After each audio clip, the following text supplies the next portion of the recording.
মূলত আজকে আমাদের একটা প্রেজেন্টেশন ছিল। আমরা যেহেতু ইংলিশ ডিপার্টমেন্টের স্টুডেন্ট, তাই আমাদেরকে ১০ জন করে ভাগ করে দেওয়া হয়েছিল গ্রুপে। আর একটা করে থিম দেওয়া হয়েছিল, সেই থিমের উপরে আমাদেরকে প্রেজেন্টেশন রেডি করতে বলা হয়েছিল। তো যাই হোক, আপনাদেরকে তার আগের কিছু আমাদের স্ট্রাগল দেখাই। আমরা এই যে প্রেজেন্টেশনগুলো রেডি করছিলাম, আমাদের অনেক অনেক টাইম লেগে গিয়েছিল। প্রায় ১০-১৫ দিন টাইম লেগে গিয়েছিল থিম ঠিক করতে, কালার, পেপার, মানে যাবতীয় যা আছে, নিজেদের যে স্ক্রিপ্টগুলো সব কিছু ঠিক করতে আমাদের অনেক টাইম লেগে গিয়েছিল। তো আমরা এই যে এখানে থিমগুলো ঠিক করছিলাম, কোথায় কি বসাবো না বসাবো। আমরা ক্যান্টিনে, না হয় লাইব্রেরিতে, কোথাও না কোথাও বসে আমরা এই জিনিসগুলো ঠিক করছিলাম। কেউ খাচ্ছে, কেউ প্রেজেন্টেশনের জন্য কাগজ ঠিক করছে, কাগজ কাটছে, থিম ঠিক করছে, স্ক্রিপ্ট ঠিক করছে। সব কিছু মিলিয়ে আমরা প্রায় ২, ৪, ৫ দিন করে এইভাবে বসেছিলাম। তো মূলত আমাদের আজকের এই দিনটা কাজ শেষ হওয়ার কথা। প্রায় মোটামুটি আমাদের যে প্রেজেন্টেশনের যে বোর্ডটা, সেই বোর্ডটা আমাদের প্রায় অলমোস্ট রেডি হয়ে গেছে। আর আমরা এখানে সব কিছু ঠিকঠাক করছিলাম। ওই দিন আমি অনেক অসুস্থ ছিলাম।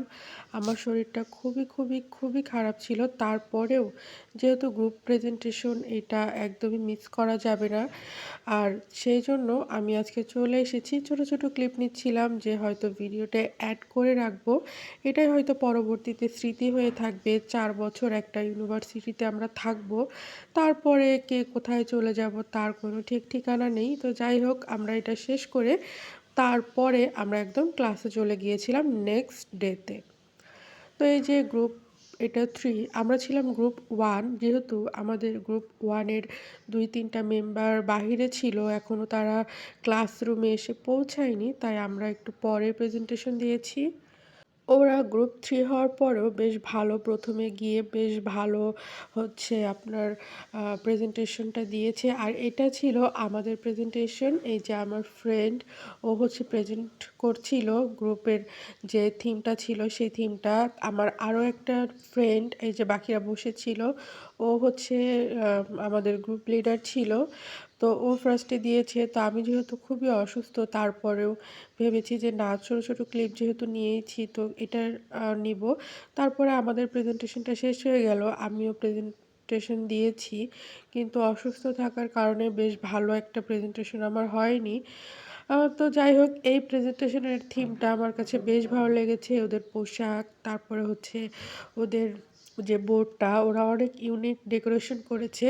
তো টোটালি যে জিনিসটা বলা যায়, ওরা অনেক সুন্দর করে এটাকে প্রেজেন্ট করেছে। ওদের থিমটা, ওদের প্রেজেন্টেশনের যে বোর্ডটা, ক্রাফটিং, বিশেষ করে ক্রাফটিংটা আমার কাছে বেশ ভালো লেগেছে।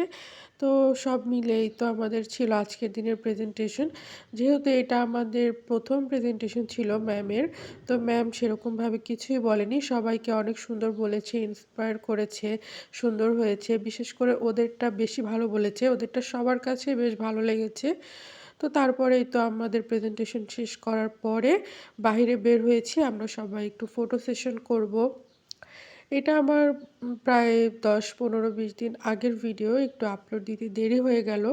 এখনও হয়তো ভয়েস শুনে বুঝতে পারছেন আমার ভয়েসটা কেমন। যাই হোক, ওই ছিল আমাদের ম্যাম। আমরা সবাই মিলে বাহিরে একটু ঘোরাঘুরি করছিলাম। মানে ক্যামেরা দেখলেই পোজ দিতে সবাই একদম রেডি থাকে। যেই ক্যামেরা দেখুক না কেন, একদম পোজ দিতে রেডি। তো যাই হোক, ওই যে আমাদের ম্যাম, আ আমাদের সাইমা ইয়াসমিন ম্যাম, উনি অনেক অনেক অনেক ভালো। আমাদেরকে অনেক সুন্দর করে পড়া বোঝায়, আমাদেরকে অনেক ইন্সপায়ার করে। তো যাই হোক, এই ছিল আমাদের আজকের এই দিনটা। আপনাদের কেমন লাগলো? কোন প্রেজেন্টেশনের বোর্ডটা আপনাদের কাছে বেশি ভালো লাগলো সেটা কিন্তু আমাকে কমেন্ট করে অবশ্যই জানাবেন। আর আমার জন্য দোয়া করবেন, আমি যেন একটু তাড়াতাড়ি সুস্থ হয়ে যাই। তো এই ছিল সবকিছু, সব মিলিয়ে মোটামুটি ভালো ছিল। আর এই তো আমাদের প্রেজেন্টেশনের বোর্ডটা আমি আরও একবার দেখিয়ে নিচ্ছি। প্রথম অনুযায়ী আমি মনে করি আমাদেরটাও বেশ ভালো হয়েছে। তো যাই হোক, যেটাই ভালো হোক না কেন, সবাই তো নতুন। তারপরও তারা সবাই অনেক অনেক চেষ্টা করেছে। আজকের মতো এ পর্যন্তই। সবাই ভালো থাকবেন। আল্লাহ হাফেজ।